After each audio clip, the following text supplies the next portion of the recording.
Hi everyone, it's Nootka Sea Glass. I thought I'd do a little bit of a different video and show you what I collected yesterday along the North Norfolk coast.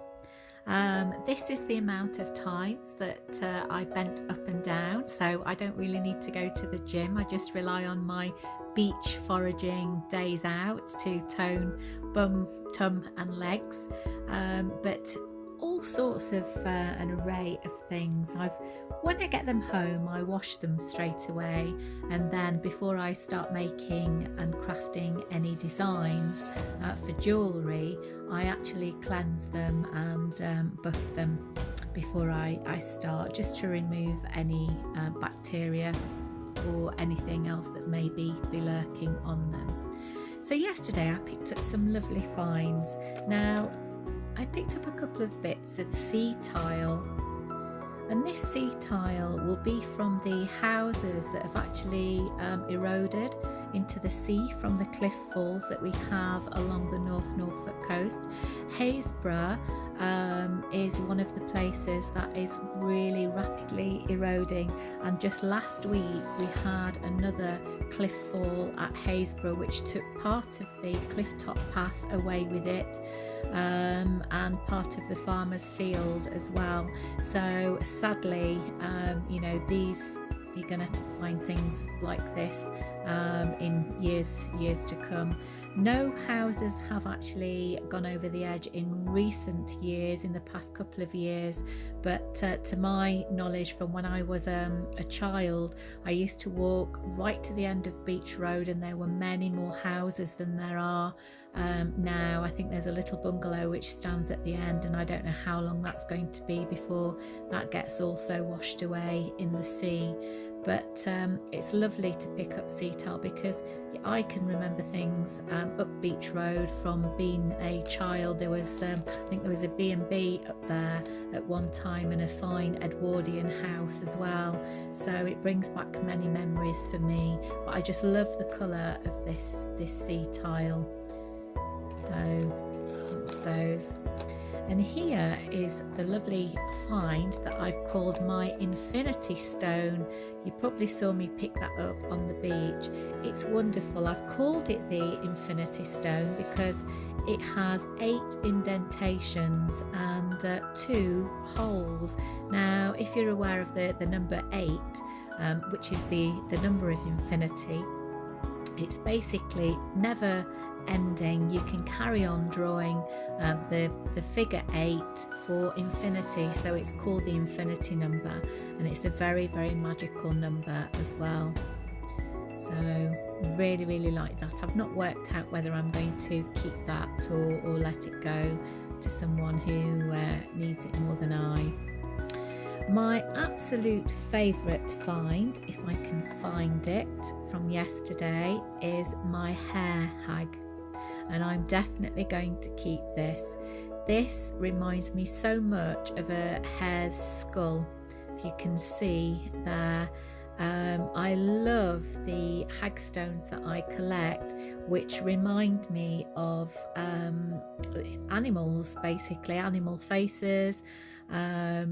I picked one up which was very cat-like last year.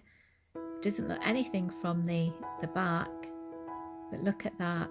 That's a really special keeper, so I'm going to keep that hare's hag for myself. Another one that is quite nice is this hagstone. This is like an open mouth. So once again, a very, very special hag. And let me see if I can find the large belemnite that I collected. Yes, it's here. So look at that. That is an absolute whopper. It measures over 3 inches long, this, and I think it's one of the largest in my collection. I do collect belemnites, but I also sell them as well. People use them for magic, for ritual, for connecting with the ancestors, and also for lots of spiritual purposes as well. They're millions of years old, and I just love the feel of them. They're very, very tactile. and I'll be making some of them into to pendants when I've perfected the top design. So what else have we got here? We've got lots of lovely bits of shell, and I particularly like them that's smoothed all the way and that's not chipped around the edges, because we don't want them snagging on any you know, blouses and jumpers, etc. This is nice. I like them when they have the indentations of the sea. Oh, there's a bit of sea glass there what's escaped into my pile. I generally keep the sea glass separately because I don't want it to fracture or to shatter. That's a lovely bit of grey shell there, and these bits, these thicker bits I love, which have got the natural twist and the curve from the natural curve of the shell itself. This is a really nice hagstone because it has the whole of the hag on one side, and I can even imagine an illustration on there, or maybe some sigils, or a witch's rune or something on the front of it, because it's very, very flat. But that's a really beautiful hag. What else have we got here? Oh, we've got a barrel hag there, a semi-barrel hag. So it's come off there, and can you imagine what the force or the impact must have been to actually shatter half a pebble? So this shows you how powerful the water can be, the sea. It's just absolutely amazing. Mother Earth and Mother Sea never fails to surprise me, and that's a nice heart-shaped pebble that I picked up. I'm going to make a collection of these. Then we've got some lovely bits of quartz, so some orange quartz, which are very good for kidney filtration, for detoxification, for calming the adrenal glands, and for stimulating newness and a renewal of cells. So I love my quartz, and especially once it's been you know, I've found it laying upon the shore. There's just some extra additional magic there for me anyway.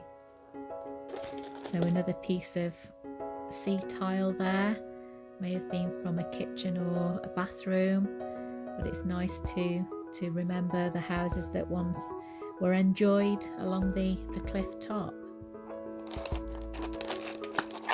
A tiny little hag there that will make a nice little pendant, and just quickly show you around my tray.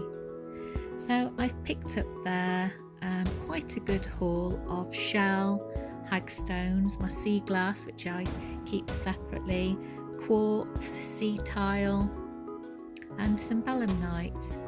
So I thought I'd make this little additional video just so you can see the treasures when they're in my home, being treasured and looked after pre-jewellery making. Hope you have a fantastic day, everyone. Lots of love and many blessings. Nootka Sea Glass. Bye bye.